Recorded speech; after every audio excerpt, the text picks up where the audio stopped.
नमस्कार। लक्ष्मीनारायण ज्योतिष केंद्र में आप सभी का स्वागत है। मैं आचार्य डॉक्टर ए.पी. शुक्ला। आज का हमारा विषय संतान सुख। बहुत सारे ऐसे लोग हैं या नव दंपत्ति हैं या बहुत सारे ऐसे लोग हों जिनको संतान नहीं हुई या संतान नहीं हो पा रही है। कुछ लोग ऐसे भी हैं जिनके संतान हुई और कहीं ना कहीं संतान होने के बाद वो व्यक्ति जीवन में तरक्की किया। कुछ ऐसे ही योगों पे आज चर्चा करेंगे हाथ में, जो ये दिखाते हैं कि संतान होगी, ये तय है। भाई चर्चा मैं कर रहा हूं, आज का विषय मेरा जो है कहीं ना कहीं उन लोगों के लिए है जिनकी संतान होने के बाद तरक्की हुई, या योग मैं बताऊंगा। अब योग अगर कहें संतान होने के बाद तरक्की, मतलब संतान तो होगी होगी। ये उनके लिए भी वीडियो जो है बेहद महत्वपूर्ण है जिनको संतान नहीं हो रही है। अगर वो 2-3 योग हैं तो संतान तो होगी होगी और कहीं ना कहीं वो विलक्षण प्रतिभा की होगी। एक बात देखिए, संतान कई जगहों से देखा जाता है। कहीं ना कहीं जीवन में संतान होने के बाद स्थायित्व की अगर हम बात करें, स्थायित्व से संबंधित चीजों पे जो है चर्चा करेंगे। जिन लोगों की जन्म कुंडली में अगर कहा जाए गुरु, मंगल, शुक्र, चंद्रमा ये बली हैं, ये कहीं ना कहीं अच्छे भाव में या अच्छे ग्रहों से संबंध कर रहे हैं, तो ऐसे लोगों की संतान अगर कहा जाए कहीं ना कहीं विलक्षण प्रतिभा की होती है। खुद भी संतान अच्छी होती है और संतान होने के बाद ये तरक्की को भी दिखाता है। जिन लोगों की जन्म कुंडली में गुरु, राहु, मंगल, सूर्य कुपित हैं, पीड़ित हैं, ऐसे लोगों को संतान का सुख नहीं मिलता या फिर संतान विलंब से या संतान नहीं होती है। ठीक है, मैं तीनों बातें कहूंगा। या विलंब हो गया या संतान का होने के बाद जो है संतान बड़ी हुई, इसके बाद सुख ना मिला। मैं तीनों चीजों पे ही आज बात कर रहा हूं। चलिए कार्यक्रम को शुरू करते हैं। 2 ऐसे योगों पे आज चर्चा करेंगे जो ये दिखाते हैं अगर ये योग हैं तो कहीं ना कहीं आपकी संतान तो होगी, ये तय है। और संतान भी अगर कहा जाए विलक्षण प्रतिभा की होगी। सबसे पहले ध्यान रखिए, सूर्य बेहद प्रमुख ग्रह है। सूर्य की एक रेखा आपकी स्पष्ट साफ है, टूटी फूटी नहीं है, कटी फिटी नहीं है। बुध की उंगली ऊपर से चपटी है। चपटी मतलब हल्का सा जो है नुकीली टाइप की है या फिर नुकीली के साथ चपटी है। उसके साथ में अगर कहा जाए गुरु की उंगली भी आपकी चपटी है या नुकीली है। नुकीली के साथ अगर चपटी है तो बहुत ही अच्छा है। 2 चीजें, सूर्य की रेखा स्पष्ट साफ, बुध के नीचे 3 से 4 रेखाएं हैं, ठीक है, और उसमें से अगर कहा जाए 1 या 2 रेखाएं जो है काफी लंबी हैं। अब मान लीजिए यहां पर जो है 3-4 रेखाएं नहीं है, 2 ही रेखाएं हैं, वो भी लंबी लंबी है, तो भी ये कहा जाएगा ये अच्छा है, तो भी ये कहा जाएगा ये अच्छा है, उसमें संदेह नहीं है। ये हृदय रेखा है। हृदय रेखा के नीचे जो है 2 रेखाएं लंबी लंबी, ध्यान रखिएगा, रेखा ये एक दूसरे को काटे ना, इस टाइप से या इस टाइप से।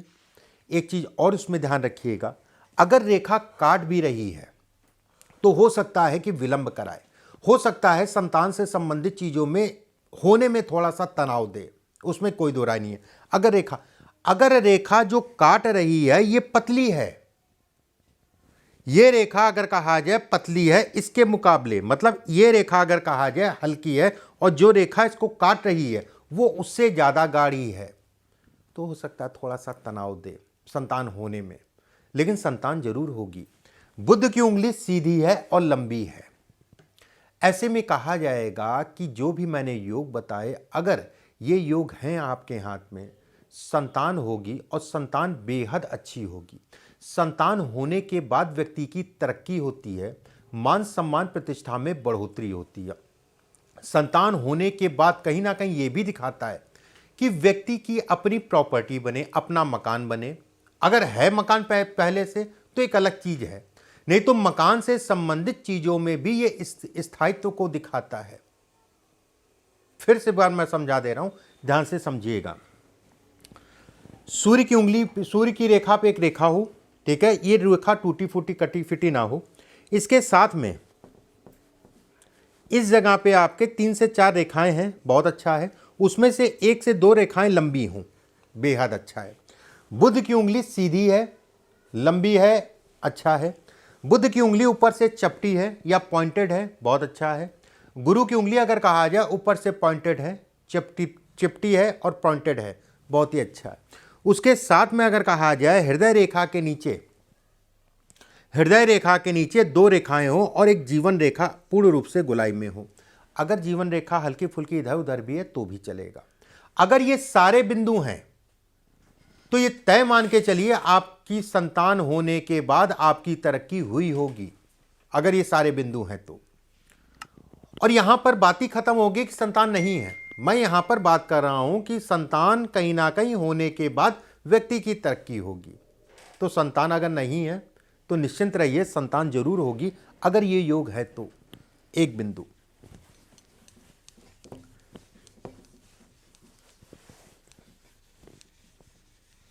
दूसरा योग,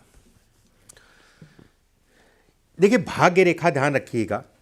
दोनों ही योगों में भाग्य रेखा जीवन में सबसे ज़्यादा जरूरी रेखा है। कोई गलत नहीं है इसमें कहना मेरा, और कोई संकोच भी नहीं है। भाग्य रेखा अगर कहा जाए जीवन में संतान, जीवन में विवाह, जीवन में कहीं ना कहीं कम मेहनत में ज़्यादा, कई चीज़ों को दिखाती है। दोनों ही योगों में, जैसे पीछे वाला योग बताया मैंने, उसमें भी जो है भाग्य रेखा को आप ले लीजिएगा। बहुत सारे लोगों के हाथ में छोटी भाग्य रेखा भी होती है, कोई बात नहीं, भाग्य रेखा तो है, संतान होगी, उसमें कोई दो राय नहीं है। और लंबी भाग्य रेखा, स्पष्ट साफ भाग्य रेखा है, कटी पिटी नहीं है, टूटी नहीं है, तो बेहद अच्छा है। जैसे मैंने पीछे बताया था आपको, यहां पर 3 से 4 रेखाएं, ठीक है, एक बिंदु, एक रेखा आपकी जाए और इसमें मिल जाए, ठीक है, इसे आप स्वास्थ्य रेखा कह लीजिए, इसे आप व्यवसाय रेखा कह लीजिए, इसे बुद्ध की रेखा कह लीजिए, कोई भी रेखा कह लीजिए, तरह तरह के नाम है इस रेखा के। रति रेखा भी कहा जाता है इसको। ये रेखा आपकी जाए, ये बुद्ध के नीचे मिले, और अगर ये है बहुत अच्छा है।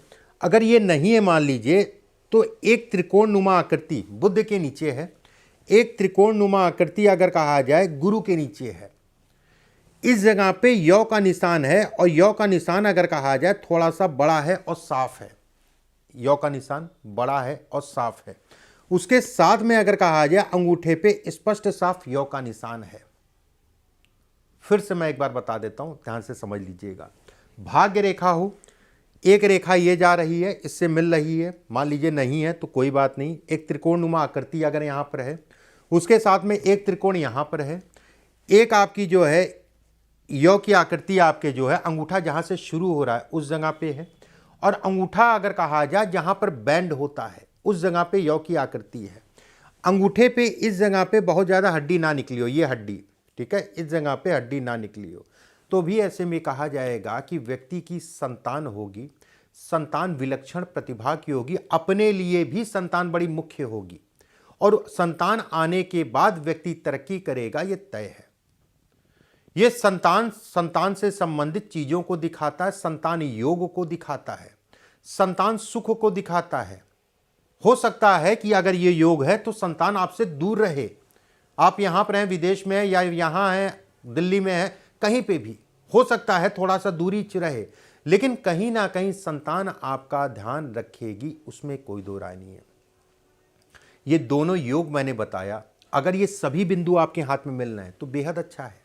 अगर 3-4 बिंदु भी मिल रहे हैं तो भी मान के चलिएगा संतान काबिल होगी, संतान अच्छी होगी, और कहीं ना कहीं काबिल को भी ये दिखाता है, ठीक है, ध्यान से समझ लीजिएगा। बहुत सारे ऐसे लोग होते हैं जो ये पूछते हैं कि संतान 8 साल हो गया, 10 साल हो गया, अगर ये रेखाएं दोनों योग मैंने बताया 10 साल हो चाहे 12 साल हो, संतान जरूर होगी, उसमें संदेह नहीं है। और जो लोग प्रैक्टिस कर रहे हैं, लोगों को बताते हैं, वो इन रेखाओं को रट लीजिए और रेखाओं को देख के ही बोल दीजिएगा आपकी संतान होने के बाद आपकी तरक्की हुई होगी, उसमें कोई दो राय नहीं है।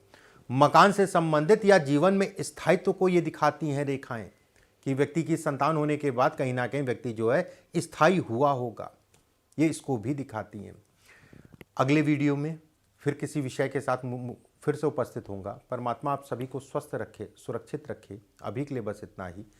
नमस्कार।